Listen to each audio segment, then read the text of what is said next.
এইমাত্র পাওয়া দেশের সব থেকে বড় ব্রেকিং নিউজ হলো আবারও নিয়ন্ত্রণ হারিয়ে পদ্মার বুকে তলিয়ে পড়ল একটি যাত্রাবাহী বাস। আজ শুক্রবার সকাল 9:30 কুষ্টিয়া থেকে ঢাকা যাত্রা করা একটি বাস নিয়ন্ত্রণ হারিয়ে পড়ে যায় পদ্মার অতি গহ্বরে। কতজন আহত এবং নিহত হয়েছে, তাছাড়া সর্বশেষ কি রয়েছে এই সম্পর্কিত নিউজ, সেটি জানতে হলে প্রতিবেদনটি না টেনে শেষ পর্যন্ত দেখুন।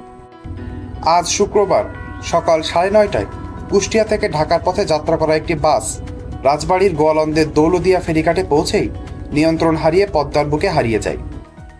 এসবি সুপার ডিলাক্স পরিবহনের বাসটি 7 নম্বর পকেট দিয়ে ফেরিতে ওঠার চেষ্টা করতেই র্যাম ভেঙে সরাসরি পদ্মার কোলে হারিয়ে যায়।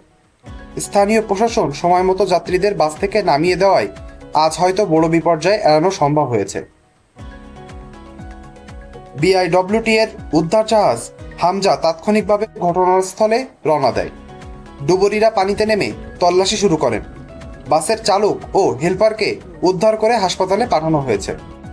মোহাম্মদ সালাউদ্দিন, সহকারী মহাব্যবস্থাপক বলেন, কুষ্টিয়া থেকে ঢাকাগামী এসবি পরিবহনের বাসটি সকাল 9:30টার দিকে দৌলতিয়ার 7 নম্বর পল্টুন থেকে নিয়ন্ত্রণ হারিয়ে পদ্মায় পড়ে যায়।